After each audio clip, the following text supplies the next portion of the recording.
Today's episode of Rebuilders is our final one for 2023, and we are taking the opportunity to look ahead to what's in store for us for 2024.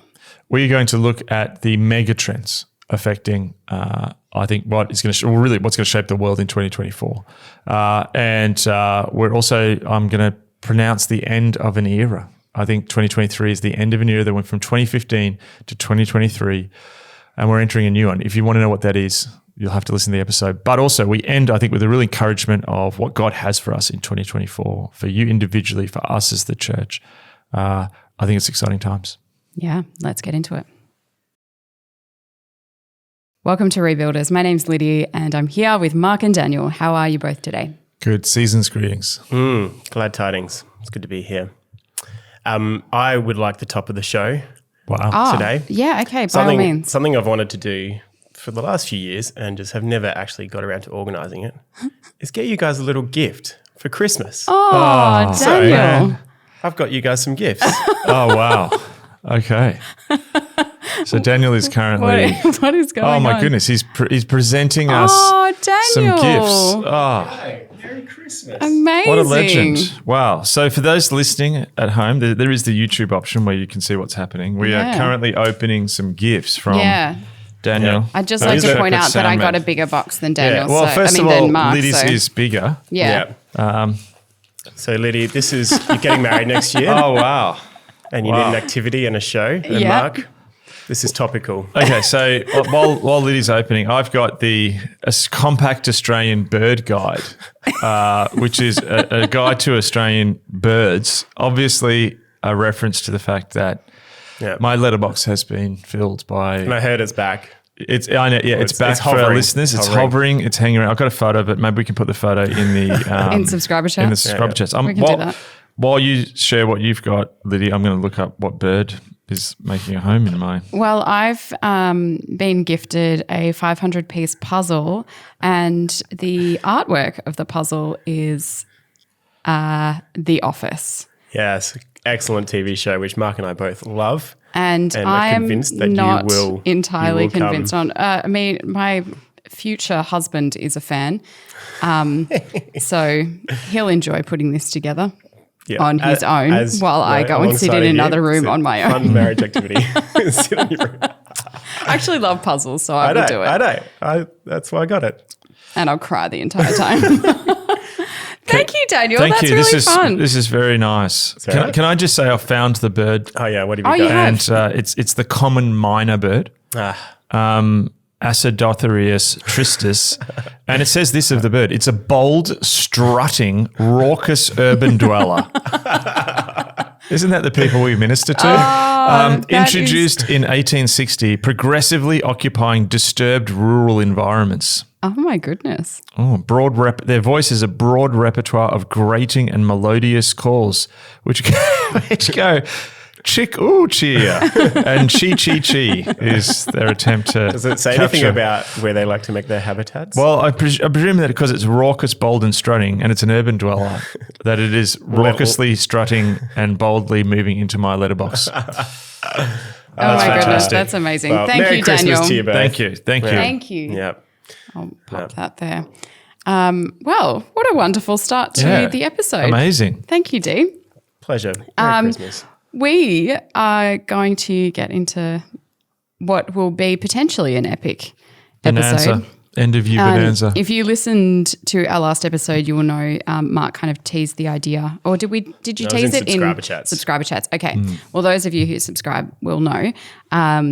You planned to do a bit of a 2024 preview, what to expect with what's ahead for the world. So we're going to get underway with that right now. So you're kind of seeing this as a bit of a shift, and you've teased this idea as we've been talking over the last few months.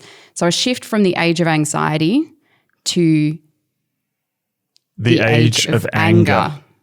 Yeah, so I am setting out that effectively from sort of 2015 to 2023, we're in a sort of phase which I'm going to call the age of anxiety. Obviously, I wrote a book about non-anxious presence, and anxiety has been everywhere.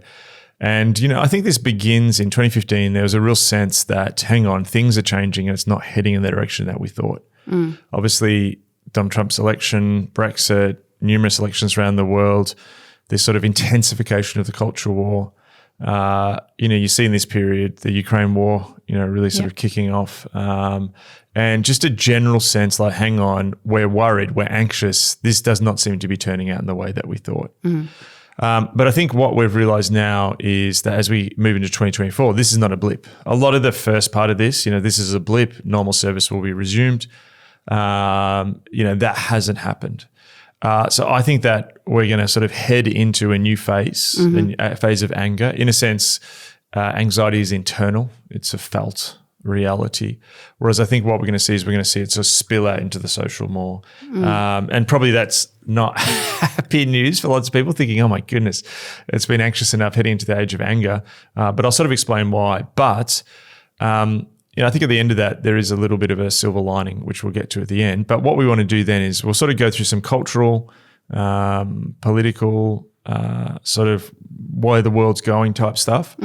And then we'll have a little break and then we'll sort of talk from a more spiritual perspective. But I've come up with some mega trends. Yeah. Mega trends. I've got the whole list of mega trends here. That are going to affect 2024 and shape the world in which we live, minister, work. Yep. Serve. Great. Well, let's start with one mega trend, the politics of protest. The politics of protest.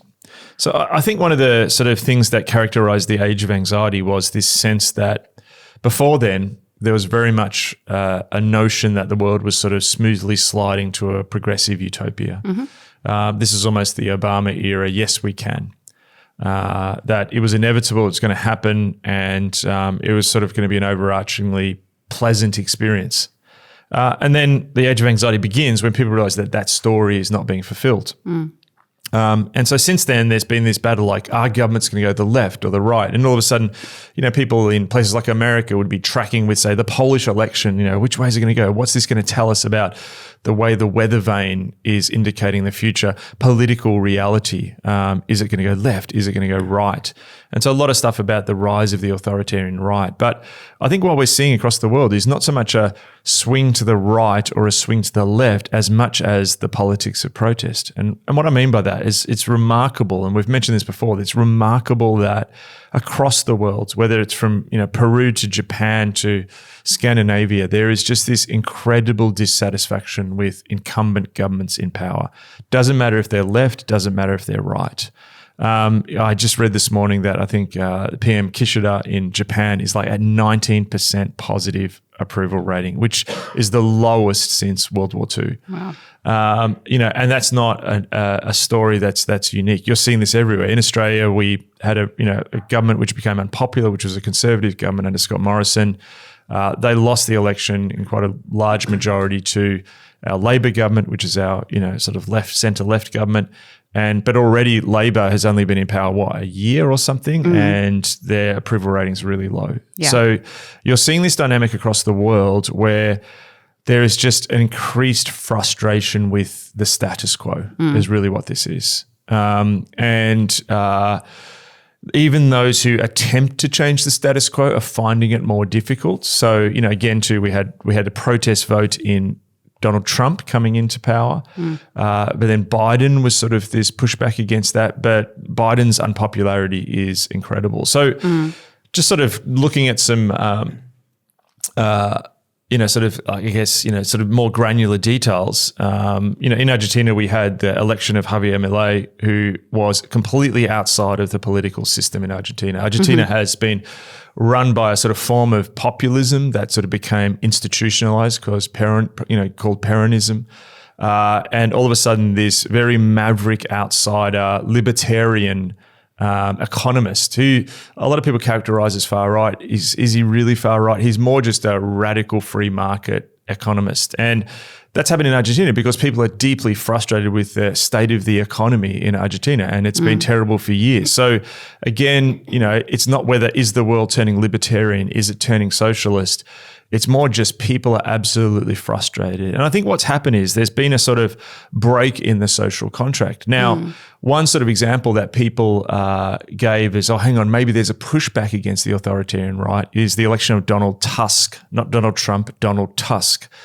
who, is a former EU politician who won power recently as the Law and Justice Party in Poland, which was seen as a populist authoritarian right party, lost the election, and Donald Tusk came to power in Poland. But what a lot of people missed in that, and some of the analysis is, no, this is not returned back to the center, is Donald Tusk stole a lot of the sort of anti-immigration policies that the Law and Justice Party had.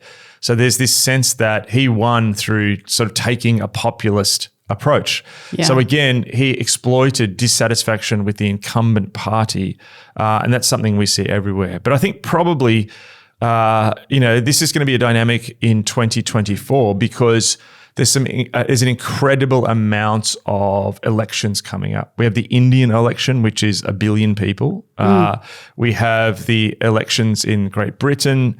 We have elections in Taiwan, which is going to be extremely strategically important for the world, because if a party comes to power that is perhaps pro, reconnecting to China, which is a stated policy objective, the Chinese Communist Party, to reunify Taiwan with the Chinese mainland, that could mean that there's not need to take the island militarily.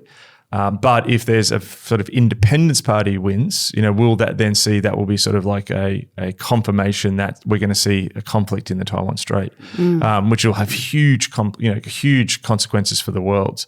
So a lot of really important elections coming, but one probably is foremost in people's minds, which is the US election, which in many ways was really the global bellwether for a lot of the sort of authoritarian shifts we saw in the world. And amazingly, we're in a position where if you read the media in America, they've almost conceded that Biden's going to lose if you read between the lines. Yeah, wow. Biden's popularity in swing states is really low. Donald Trump, despite everything that his opponents would say should undo him, that many cases against him, the indictments, the impeachments, what happened on January the 6th, none of this seems to have harmed him. In fact, he's grown in popularity and has cut into various minority votes, growing African-American vote, moving towards Donald Trump, Hispanic vote, and so the reality is, at this point, as things stand, Donald Trump will probably be the next president of the United States. And what that will mean. Now, a lot can happen. It's a year away. So a lot can happen between now and then. But that just shows you, I think, the mood in the world of complete dissatisfaction with the status quo, that, people looking in that direction. And many things could happen. It may not end up being Biden versus Trump. But overwhelmingly in the world, there is the politics of protest have become normative. And I think that says something. What's beneath that? I think what it says is that the social contract that ruling governments across the world have promised people is broken. Yeah. People do not see current governments and the way that they're managed and their political visions, whether on the left or the right, as actually connecting with the real issues that they see are as important. And so there's a tremendous delegitimization of politics. And I think that this is one evidence of the age of anger.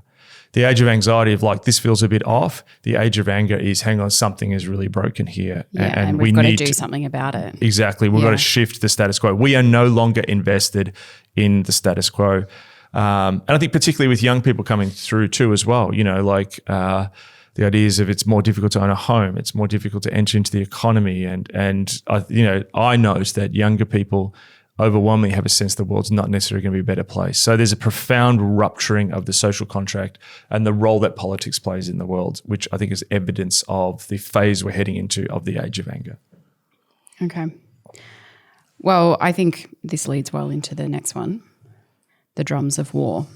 Yes. Which feels like... I know, these are not like happy stuff. So ominous. I know. Feel free to just have a few bits of extra Christmas chocolate or nice sweets as you listen to this. One of the sort of things of the age of anxiety was hearing the drums of war. I think particularly one of the last phases, if you look at the age of anxiety as I've designated here from 2015 to 2023, obviously one thing is, you began to see tensions in the Taiwan Strait. Obviously, Russia had gone into Georgia. Russia then, did its incursion into eastern Ukraine. But then really the sense like, hang on, something's coming apart here was, with Russia's invasion of Ukraine. Now, very much if you look at the 90s, there was a sense in the 90s and into the, up until probably September 11th that, war was a thing of the past. There was this sense with the intervention in the Balkans that actually the West, through having these grand coalitions, could overcome, difficulties and do this sort of very surgical strikes, and even the coalition that George H. Bush pulled together in the first Gulf War sort of thought, in the future it's going to be, these lone tyrants who try and do something and the world will come against them. That story really just was crushed by the invasion of Ukraine. If you look at the war in Ukraine, it had for a period a real bolstering, rallying sense, particularly in Europe. Visiting Europe, seeing Ukraine flags everywhere and European countries. In many ways, what Ukraine became was a proxy war between the West and this alliance of, Russia and Iran and sort of China in the background. But what we've seen is that war has continued on. It obviously had effect. We talked about things like the Nord Stream bombing here, the effect that they had on gas supplies to Europe. But I think what a lot of people don't realize is that what the experts are starting to say is that it's looking possible now that Russia wins the war in 2024. The sheer scale of numbers. This is, I think part of our sort of rethinking of war was, the future of war is this, they talked about shock and awe. I think it was Donald Rumsfeld, talked about in Iraq that this super highly technologically advanced armies like the US Army could just come and overrun someone. And the future of war was a smart bomb. It was someone pressing a drone strike, in a sort of portable somewhere in Texas, and someone gets killed with a missile in Yemen. But what we're seeing in Ukraine is really in classic industrial war on a large scale. You're seeing trenches. You're seeing just hundreds of thousands of the troop deaths. It's funny. It's not mentioned, but it'd be interesting, Daniel, if you could just check on our Google there. Latest. Even just the wiki article of, what the latest death toll. Tens. So Ukraine somewhere around 10 to 13,000 killed, 15,000 missing.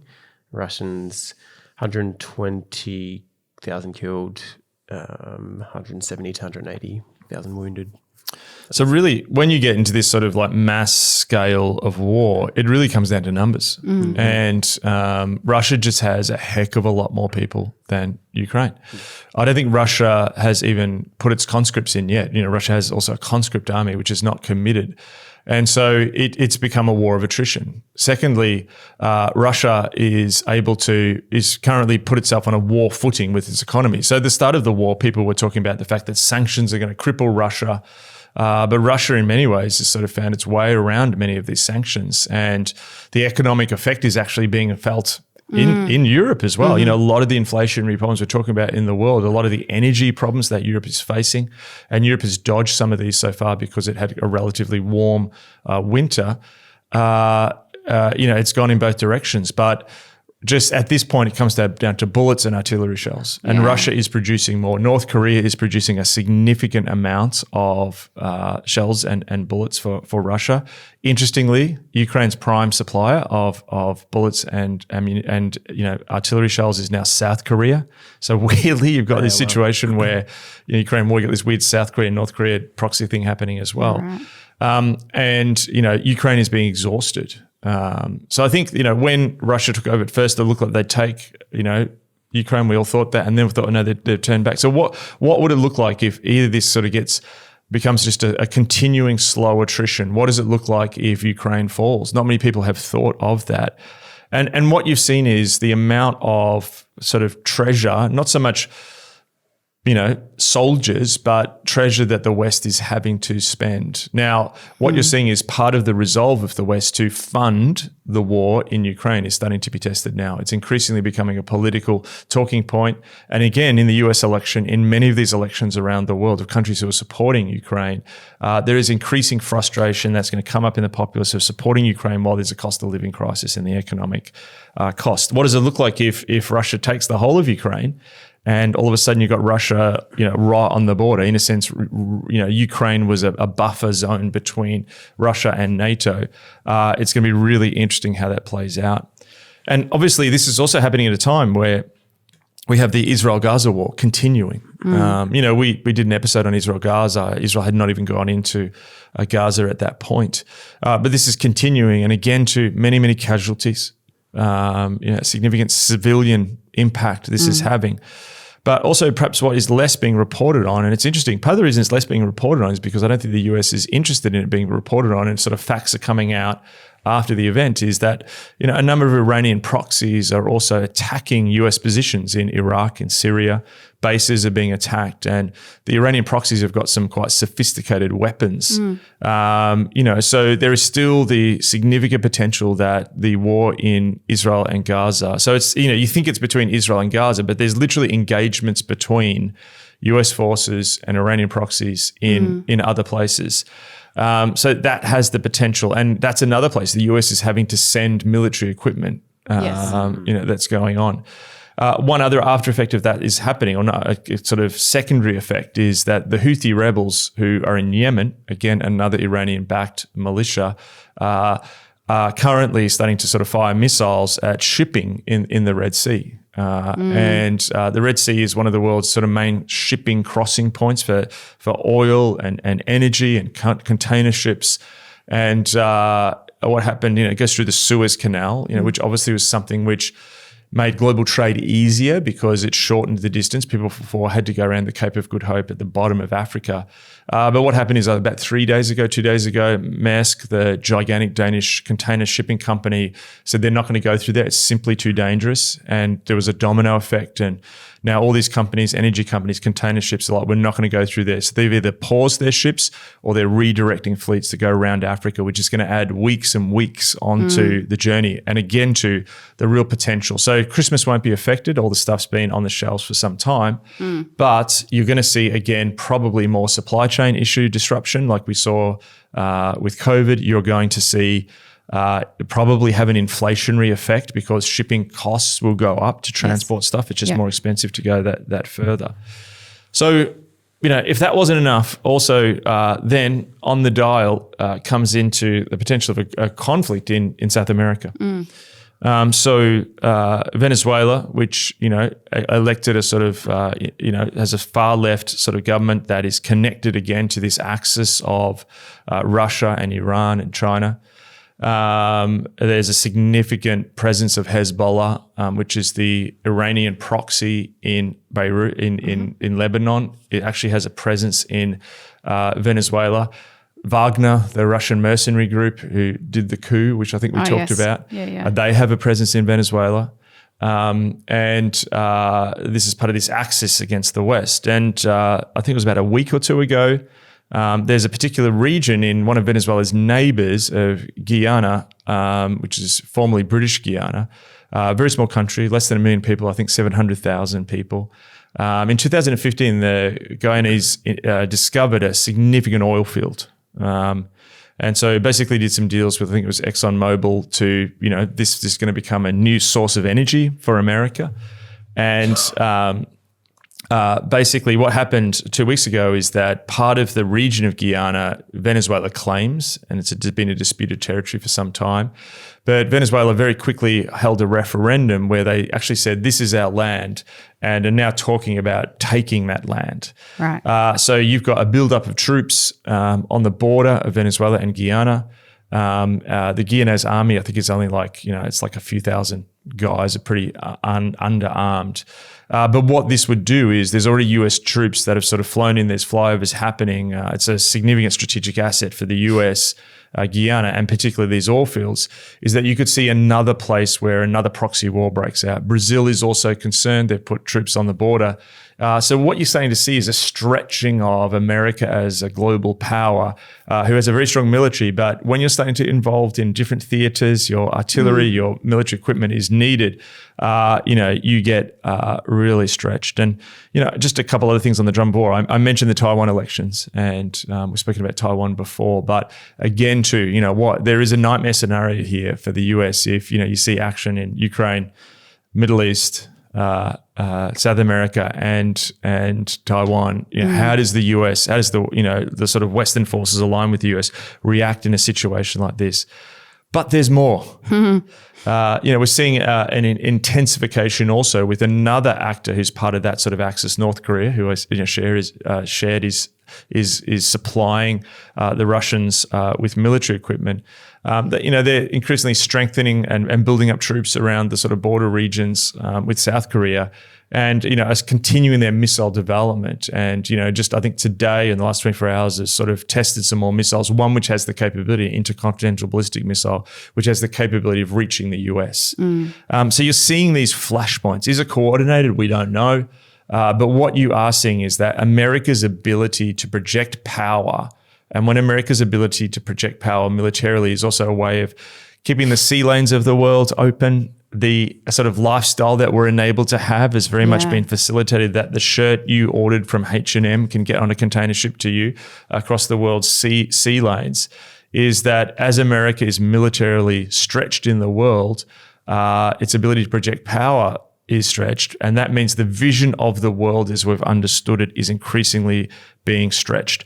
One other sub-point, we're also seeing this, we just had COP26 or what is it, COP28 or whatever it was, which is the, global sort of environmental summit, and you go back years, there was a very much a sort of, unilateral, idea of working on the environment together, but we're starting to see it more dragged into geopolitical competition. Yeah. So all of this will have a significant on our ability to deal with environmental challenges in the world.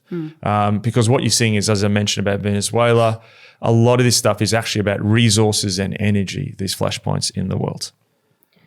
Well, speaking of resources, your next point is the magical economy, which just takes me to like Jack and the Beanstalk and the magic beans. Yes. But I'm going to guess that's not what you're talking about. Yeah.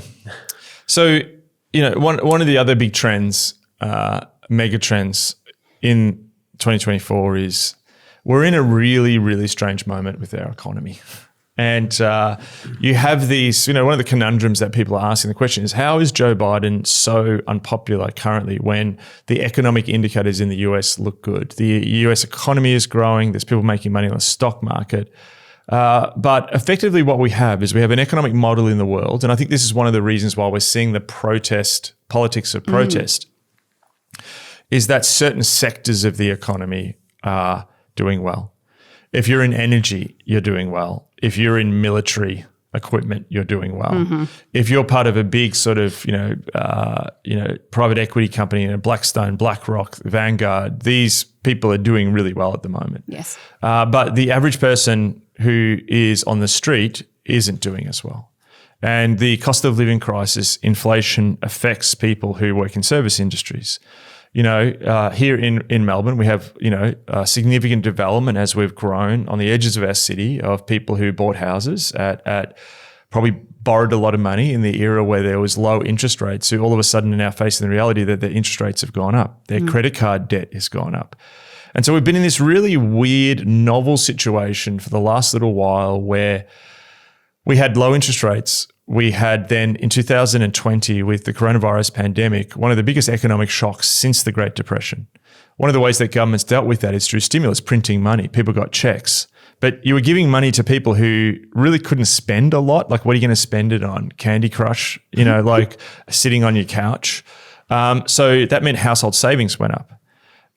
And what's been going on is that, in a sense, we've had an economic shock, but it's been buffered by the fact that we've had these savings that people have been slowly working through. Yeah. Now, cutting into that is raising interest rates, inflation.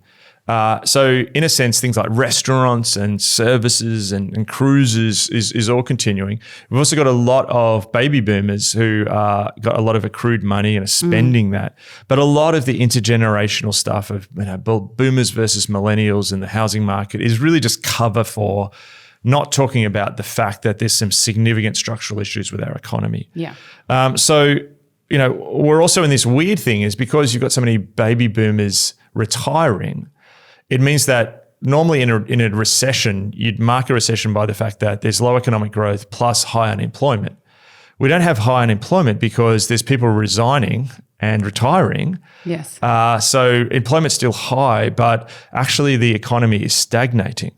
So this is also all happening at a time where the average person has much higher expectations of the economy than they did in 1991. Yeah. So people feel they're doing worse if they can't have this sort of upper middle class lifestyle. Yes. So one way I heard it is that what the sort of previous era did, and maybe this was the age of anxiety, was because of low interest rates, because of little inflation, because there was lots of money everywhere, it meant that everyone in the developed world could live 2 or 3 lifestyles above what their wages actually enabled them to do. Because we're doing it on credit, we can borrow money. That is being now reset. And so you're going to see everyone come down 2 or 3 lifestyles. Now, some of them, it's still better than what people had in 1983. But we're not used to that. No. But also what that also means is that people who are maybe just a bit above the poverty line will find themselves below the poverty line. Yes. So what you're seeing more people move into economic precariousness. You're seeing more people feel a sense of being ripped off. And I think that there's also a sense out there that there's a lot of bubbles. In Australia, there's definitely a housing bubble. Like it's ridiculous. I think there's a restaurant bubble as well. I saw one article about the restaurant bubble that if credit is easy to get, if there's lots of money, if people can afford stuff, there's going to be a lot more restaurants to spend that money. But there's a point when, as the money shrinks, a lot of bubbles in the economy are going to be exposed. So I think what we're going to see in 2024 is the strange, magical, novel economy that we're in, created by stimulus, unprecedented in history, is going to start to be exposed. And perhaps some bubbles will pop, and some of the strangeness that I think hasn't arrived yet will arrive in 2024. Okay. Well, another one. We'll move on to immigration. Immigration will become one of the biggest issues in 2024, but perhaps in a different way than people have understood it in the past. Okay. How we've tended to sort of thought about immigration, particularly in, I think of countries like ours, which is very much an immigrant nation, and countries like Canada, New Zealand, US, probably immigration is much more normal for us. I was at my kids' primary school graduation last night, and just an incredible breadth of multiculturalism we have in Australia, and real incredible diversity of different countries people have come from. So often how immigration's been spoken about is really, are you pro-immigration or anti-immigration? And that's really, are you racist or not racist? Or, do you see a multiplicity of different cultures in your culture as a positive thing or not? Yeah. But what we're going to see is increasingly immigration become an economic issue in the West. So let me explain this. So I just talked about the economy, and one of the difficulties that we've had is we've approached something similar to the 1970s, where we've sort of we've got inflation, and then we've got sort of low growth in the economy, low productivity.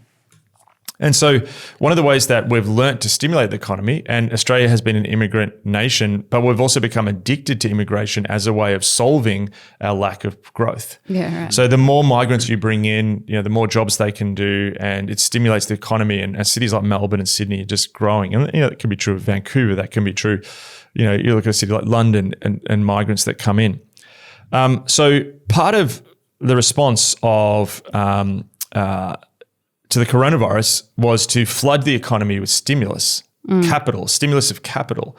But one of the solutions that we're now seeing is to deal with low growth in our society by flooding it with human capital.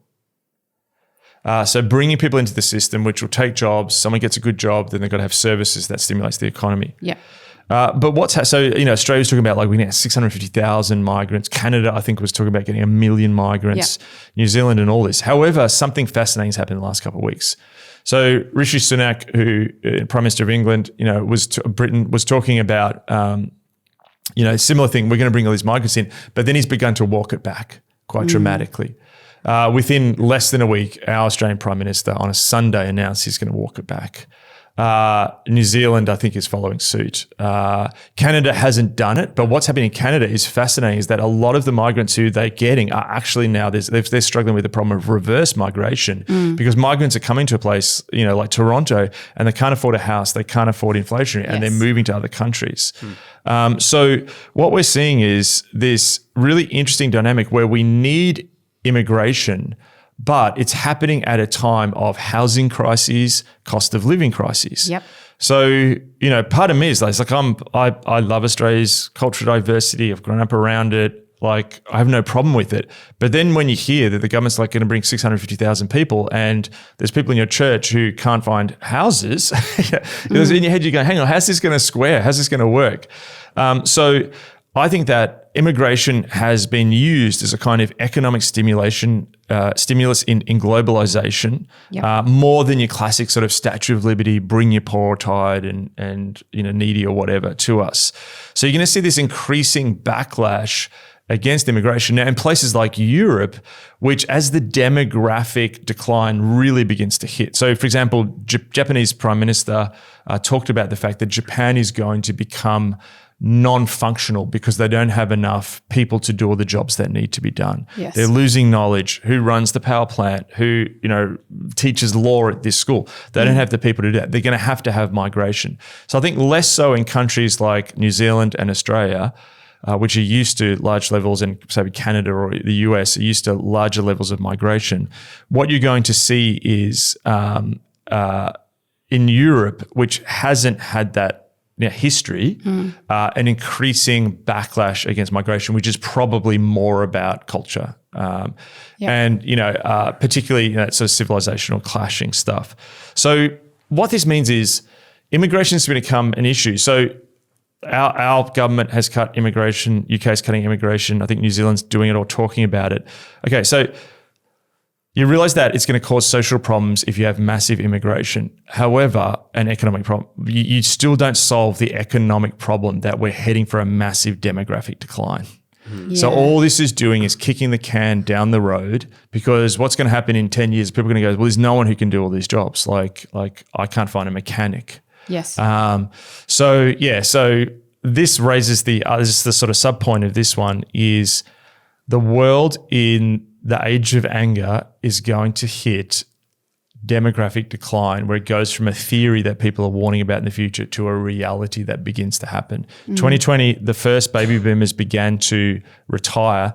More and more will do that each year. And it's going to be it's going to be a real struggle to replace that large group of workers. Yes. Plus also not just what they bring, but also their knowledge as well. Yeah. We're forgetting to do certain things in the West, which is really interesting. So that's going to cause increasing anger in the future. Well, your final megatrend is Endo Polarization. Yeah, just a big word for everyone. I heard this term and really it captures something we've spoken about and predicted on this podcast before. But what we've talked a lot, the age of anxiety was about polarization. The world seemingly splitting into conservative and progressive, or, woke and anti-woke. But this was inevitably going to fracture. This tends to what happens with political movements throughout history. Yes. The battles inside political parties are much more fierce than the battles against the other political party. So what endo polarization means is endo is in, exo is out. So this is polarization within blocks. And Israel has really been the catalytic event. Now, we sort of just talked about this a little bit. But what you've seen is Israel has, particularly on the left, it's happened on the right, even the sort of Trumpian MAGA right has split. There's some people who are pro-Israel, other people against pro-Palestine. But particularly on the left, what this is really undone is, I think, a kind of alliance that began in the age of anxiety. When you had, Brexit happen and Donald Trump, you had this sort of knitting together of an alliance between some people who are centre-right. So these would be Republicans who are anti-Trumpers, or people in the British Conservative Party who are anti-Boris Johnson. So your sort of centrists of the left and right made common cause with people further on the left. Mm-hmm. And it was this sort of alliance against Donald Trump. Then with the Russia's invasion of Ukraine, you saw that even bolstered further. So you had people as like, we're against this. Well, the authoritarian thing, it's not just happening in polling booths now, it's actually happening and there's a war, and Putin as this authoritarian is now invading countries. But I think what's happened with Israel is because Israel, Palestine is such a third rail issue that so animates and so divisive. Remember, a brother said to me years ago, he said, if you look at any YouTube, you can be looking at a YouTube arguments over, I don't know, a Rick Astley song, and eventually every argument on YouTube turns into an argument over Israel-Palestine. And so that sort of substrata deep argument that has been there always culturally has come to the fore, and it's splitting the left. So you're seeing people very much in that more center establishment left, like center establishment Democrats who still are very pro-Israel. Mm-hmm. They're liberal, they're progressive. They see Israel as a liberal progressive state in the Middle East. Mm-hmm. Breaking with the more sort of, let's call it the liberation sort of left, which sees now Palestine is one of the sort of original causes for and this goes way back. If you look, you can go back to earlier when, the I don't know if I talked about this, but, the PLO was originally set up in Algeria as they had their headquarters. And as France was going through its independence battle over Algeria, a number of the sort of French left, would go to Algeria. And there was sort of this early sort of coming together of the sort of further left of the critical theory left with the sort of cause of Palestinian liberation. And that's all been come back to the surface now. So what you've seen since we did our last Israel one is very much, let's call it the woke left. And you even see this here in Australia, has become pro-Israel, and the center left, anti-authoritarian center left, is defining itself over the Palestine issue. Mm-hmm. So in a sense, things are breaking up. And, I think what we're going to see is we're going to see more of this. It's going to be more sort of interscene battles within fractions. Instead of it's going to be left versus right, it's going to be sort of everyone against everyone and multiple factions, which you saw happen like things like the Cultural Revolution began in China very much against sort of, Mao used the young people as a tool against some of the sort of establishment figures within the Communist Party. But then very quickly, the sort of protest began in these different factions of Red Guards fighting against each other. So in some ways, here's the takeaway. This is the year that woke broke. And you saw it over Israel. You saw really it fascinatingly over American universities, where in many ways that sort of center American left was happy with the directions that universities were heading in because they saw it as a continuation of liberalism or progressivism. But then all of a sudden, when they saw the rise of anti-Semitism, particularly people who are Jewish and liberal in America who provide donations to universities, all of a sudden you saw them going, "Oh my goodness, what have we created a monster here?" So, you're seeing people pulling out funding from American universities. And I think what you've seen in the last little bit is the center left going, what have we created here? And so you're also seeing this in the US as well over sort of law and order issues as well. So you've now got this split between the reformist progressives who want to reform institutions and the revolutionary left who want to destroy revolutions and start again. And that's become clear. So what does this mean? And this is where there's sort of a slight, potential interesting turn. One of the things the great mistakes you can make in history is just to think that the future will be an intensification of the trends already occurring now. Yeah. And history doesn't work like that. I just read Robert Dalek's biography of FDR, Franklin Delano Roosevelt, the US president who was around in the 30s. And it was just fascinating reading this in the last few weeks, is watching everything going on. And very much, Roosevelt came in and, in the tail of an economic shock of the Great Depression, Europe and large parts of the world were being torn apart by a further left, which was sort of Bolshevik, or far left, and then an emerging fascist right. There were street battles everywhere, and very much, FDR sort of, and look, there's different readings of FDR. This is my reading of him as an Australian, sort of decided to take this centrist position and go, we've actually almost got to not just take centrism as just something which is, we've almost got to aggressively assert it in the world. Mm-hmm. And I just wonder whether we're actually going to see some of that in this period. It's interesting, the candidate Nikki Haley, who's on the Republican right, who's sort of more like a George Bush Republican, is that there's a lot of Democrats in the center left and Wall Street money going behind. I think your sort of American establishment, your establishment in large parts of the world, your EU establishment, a lot of these people are looking, I think, at this situation and they've seen the sort of threat on the right. They're seeing the threat on the left now, post Israel Gaza. And I reckon you're going to see a point where they're like, okay, we're going to do something here. Europe has not gotten onto a raw economy when it needed to in terms of what's happening in Ukraine. I think you're going to see a lot of waking up. And so the age of anxiety is like, man, something may be changing. We're a bit nervous. Let's write a paper about it. What you're now going to see is policy written. So, we could see, like, one potential is you could see a sort of resurgence of the center because they're still very much all power. Yes.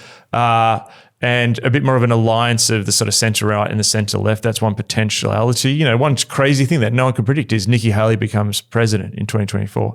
I'm not saying that's not a prediction, but these are the kinds of possibilities that happen. So everything I'm saying here is not necessarily going to happen in the way that we think. That, in a sense, I think that the mentality that we had before the age of anxiety, that everything's just going to slowly move in one direction. I think those who believe that no longer even believe that now. Yes. And, if Putin takes Ukraine, if the crazy electoral results keep happening, I think you're going to start to see the weaving together of a new political vision, which is very much what FDR did. He weaved together a new political vision from the centre, and there'll be people who argue whether that was radical or not. But I think you're going to start to see new stuff in the age of anger in response, because I don't think people are going to let it keep going in this direction. Yeah. I think hearing you sort of say that, it reminds me of a secular application for crisis precedes renewal. Yes, yes. Yeah. When there's chaos and disorder, people find a way to create a new path. Yes. Yeah. Yeah. And so this is grey zone dynamics, Yeah. I think the age of anxiety was the first part of grey zone. Yeah. We're perhaps, sort of getting to the sort of synthesis part of the second part of grey zone now, where people start to go, this is what's going on. And then I think the new, what comes next will start to emerge out of that. Yeah. Well, we will see what happens next year. We're going to take a quick break now, and we'll be back to explore some more spiritual dynamics of what's ahead. Yeah. Was there anything more you wanted to say No, before that's we good. do that? I think people have more than enough information. Well, we're back. Thank you for the huge list of what you might be listening and feeling potentially a little bit overwhelmed. There is a lot happening in the world, and a lot of it isn't great. But I think one of the things about this podcast, if you've traveled with us for a while, you'll know that it's not about creating this doom and gloom. This is the defeatist view of where our world is heading, but it's to understand what's happening and know how to prayerfully engage with it, know how to look at it through the lens of Christians, through the lens of faith, and through the hope that we have because we follow a God who is sovereign over it all. So now we're going to take more of a spiritual approach to what's ahead for 2024. What have you got for us, Mark? Yeah, look, I think that's a really helpful way to frame it. I think that, I realize that can be slightly disconcerting to people because, often we'll offer a rather sober assessment of the world and its various crises, but then really at the same time, I'm sort of quite radically optimistic about what God's doing. And to be honest, I think when everything looked great, I was probably more pessimistic about what was happening with the church, but it's sort of this inversion. If you think about the age of anxiety, moving to the age of anger, it's a complete mood shift. In the age of anxiety, the mistake that we can make is that ministry becomes mood management, where we're managing the feelings of people. The sense was before then it was like, everything's fantastic and the sort of yes we can period, and that was political, but it was also personal in the sense of, all your dreams can come true and you can have this fantastic life. And so the age of anxiety was, sort of people thinking, oh my goodness, this is turning out different than I thought. And so ministry then is, often surrounded or work or surrounded by people who are feeling very anxious, And the danger is that mood management, that feelings management can be external. So if you minister, and there are many pastors who listen to this or leaders, perhaps that's what you felt part of your time has been. Yes. And many of you who work in different fields have found that in your workplaces, your cultures, your neighborhoods. It also can be personal. I think a lot of people started their careers, they live their lives, and family relationships have changed since even began listening to this podcast. Friendships have changed. Church dynamics have changed. And a lot of that is really, managing then your own mood, your own anxiety in the midst of this. But I think the age of anger is what I've called it, and I think that's just trying to capture the public mood. But I think that there's more underneath that. I think there will be this sense of anger, because anger, I think, is a stage that comes after anxiety, because people realize, like, hang on, things are radically changing. But I actually see for the church less an age of anger. I see for us, for believers, whether you're a pastor, whether you're an accountant, whether you work as a diplomat, or you work in a store, that there's this incredible opportunity at this moment to rebuild. And I think this is coming down. Like, why do we call this rebuilders? I think we call this rebuilders because there was a sense that different things were being pulled down, and then there is this invitation to rebuild. There's all these terms around deconstructionism and blah, blah, blah. And, very much that's sort of a loaded term that comes to us from sort of French philosophy and critical theory. And, I like what John Gray talks about, the fact that, it's almost more, how people talk about that is almost, it's written a book called The New Leviathans. I was reading it yesterday, I almost finished it. And, he talked about, it's almost sort of a rudimentary sort of popularization of the idea of deconstructionism. People like Derrida didn't believe in deconstructing everything. And so I think, sort of everything is having this legitimacy crisis. Everything's, being deconstructed. But I think the real radical thing in this moment is to build. And there is this sense in the age of anxiety to retreat from the world, to almost become the sort of Buddhist sage who wanders off from his family and his connections, because the world is considered a sort of illusion, and goes off into the bush and meditates on the top of a mountain or something. But that is not a temptation that we can step into. That I think that we are called to build in the messiness and to look for the opportunity. And I think this is an opportunity-rich environment. We've spoken multiple times about the fact that I think the script that people have been told, one of the things that people are getting angry because they realize that they've been ripped off, that there is what I've called a platform pain point. We've been told to live as a platform mentality, that we're more important than anything in the world, and we're not. We've been ripped off. And, I think there's frustration that the story that we've been told, the lifestyle that we thought we could have, the opportunities that we thought would be ours are not there. Well, this is what life's always been like. For all have sinned and fall short of the glory of God, and our societies and cultures fall short of the glory of God and sin. So in the midst of that, I think there's going to be a lot of people who are awakening to the reality that, hang on, we've been told a lie, and that there will be some who then are dragged into all kinds of things. I think we're going to see more cults. I think we're going to see internet religions. I think we're going to see all kinds of crazy stuff happen. But there will be people who darken the door of your church and ask questions and, tap on your shoulder at a party and want to know what's going on. And people who perhaps even lived just a culturally Christian life going, surely there must be more than this. So there's tremendous opportunity in this moment. But I just want to speak to those listening in a particular way. On Sunday night, after our 6 p.m. service, I was just chatting to just a member of our congregation, and he just sharing something with me, and he just felt the Lord had sort of placed on his heart thresholds, and there's moments of thresholds, and in moments of thresholds when God is inviting us through the door into something new, that's also the time of temptation. It's also the time of contesting. It's also the time of conflict. And what if we actually looked at the age of anxiety as this 2015 to 2022? If we look back of it, of all the polarization, if we look at what happened with COVID and we look at, the sort of tearing apart of some of the sort of social bounds that we went through, the fact that, churches fell apart, friendships broke up, there was difficulty. Many, many people we know, because we've gotten your emails, who've just had a really, really tough few years. But what if actually these were the conflicts, the temptations, the difficulties that occur in the doorway to the threshold of what God has next? I just want to reframe that. I think, when I look back of, I said 2023 is like probably one of the most difficult years I've lived through. It's not been a cakewalk for us at Red, particularly since 2020.